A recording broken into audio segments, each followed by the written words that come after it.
विधानसभा निवडणुका जाहीर होण्याच्या आधी तुम्ही प्रचाराला सुरुवात केलेली आहे. काय नेमके मुद्दे असणार आणि कसा प्रतिसाद मिळणार? नाही, प्रतिसाद आजच्या सभेच्या उपस्थितीवरूनच लक्षात येतोय.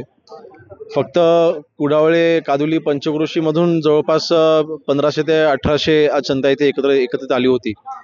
जागा अपुरी पडली आणि मला वाटतं शिवसैनिक आता खऱ्या अर्थाने जागा झालेला आहे आणि विधानसभेच्या निवडणुकीच्या तयारीला आम्ही लागलेलो आहोत. निवडून तर आम्ही 100% येतोय. फक्त आता मताधिक्य किती असेल ह्याच्यावरती आमचं गणित चालू आहे. आम्हाला 50च्या खाली मताधिक्य नको आहे आणि नक्कीच ते आम्ही प्राप्त करू आमचं ध्येय. आमचा विश्वास आहे, कारण शेवटी मतदारसंघामध्ये माझा प्राथमिक कार्यअहवाल मी जो आता जाहीर केला आहे, 2241 कोटीची कामं मी मागच्या 5 वर्षामध्ये मी केलेली आहेत. ह्याच्यामध्ये वाडीअंतर्गत गावांतर्गत रस्ते नाहीत, त्याचा अहवाल मी वेगळा माझा अहवाल येणार आहे. पण जवळपास 2,500 कोटीपर्यंत विकास कामं दापोली मतदारसंघामध्ये मी केली आहेत आणि ह्या विकास कामाच्या जोरावर मी निवडणूक लढवतोय. केदारसाठी यांनी पुन्हा एकदा इथला उमेदवार बदला अशी मागणी केलेली आहे. भाजप आणि शिवसेनेचा हा संघर्ष विधानसभेच्या निवडणुकीवरती हा परवडणार नाही, भाजप आणि शिवसेना हा संघर्ष मी असं म्हणणार नाही, कारण केदार साठे म्हणजे काय भाजप नाही. केदार साठे हा एक भाजपचा जिल्हा प्रमुख आहे आणि त्यांनी त्यांच्यापुरतं सीमित राहून त्यांनी बोलावं. उमेदवारी कोण असावं, उमेदवारी कोणाला द्यावी हा निर्णय माननीय मुख्यमंत्री साहेब, माननीय देवेंद्र फडणवीस साहेब आणि अजितदादा मिळून घेतील ना. आमचे पक्ष नेतृत्व ठरवतील कोणाला उमेदवार द्यायचे. तो सांगण्याचा अधिकार केदार साठे अजिबात नाही. आणि केदार साठे म्हणजे काय भाजप नाही. भाजपचे अनेक कार्यकर्ते, भाजपचे अनेक नेत्यांनी मला स्वतः पर्सनली फोन करून भेटून देखील सांगितलेलं आहे की योगेशदादा, आम्ही हिंदुत्वासोबत आहोत, आम्ही महायुतीसोबत आहोत. जे काही ठराविक मंडळी हे जे राजकारण करते 2019ला म्हणून यांनी हेच केलं होतं. त्यामुळे ह्यांना आम्ही काही महत्त्व देत नाही. 100% युती म्हणून तुम्ही फक्त तिकीट घेऊन या.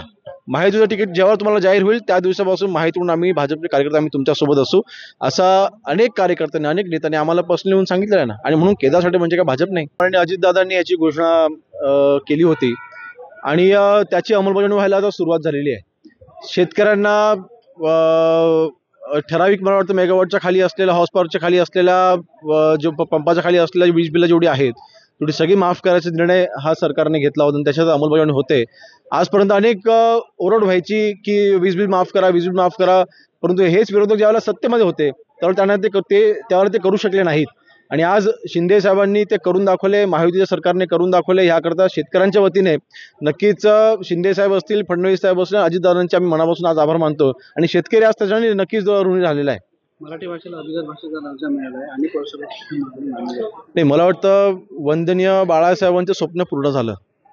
बाळासाहेबांनी मराठी भाषा टिकली पाहिजे, मराठी माणूस टिकला पाहिजे, महाराष्ट्रामध्ये मराठी माणसाला महत्त्व प्राप्त झालं पाहिजे, ह्यासाठी आयुष्यभर वंदनीय बाळासाहेबांनी संघर्ष केला. आणि ज्यावेळेला उद्धवजी मुख्यमंत्री होते त्यावेळेला एकदाही त्या व्यक्तीने केंद्रापर्यंत पाठपुरावा केला नाही की मराठी भाषेला अभिजात दर्जा मिळाला पाहिजे, म्हणून लाज वाटली पाहिजे.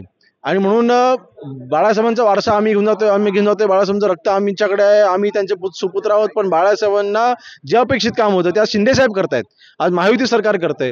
आणि नरेंद्र मोदी साहेबांचे खरोखर मी मनापासून आभार मानतो, कारण अभिजात दर्जा ज्यावेळेला मिळतो त्यावेळेला मराठी भाषा संबंध देशामध्ये जी पोचली आहे त्याला महत्त्व प्राप्त होतं, निधी उपलब्ध होतो आणि मराठी भाषा टिकवण्यासाठीच्या अनेक योजना तिथे राबवल्या जातात. आणि नक्कीच त्याचा उपयोग आज मराठी भाषा वाढवण्यासाठीचा होईल, ह्याचा आम्हाला मराठी म्हणून सार्थक अभिमान आहे.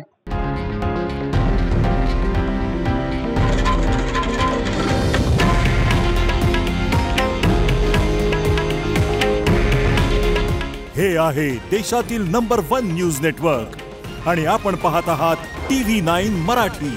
काळजी तुमची, हित महाराष्ट्राचं.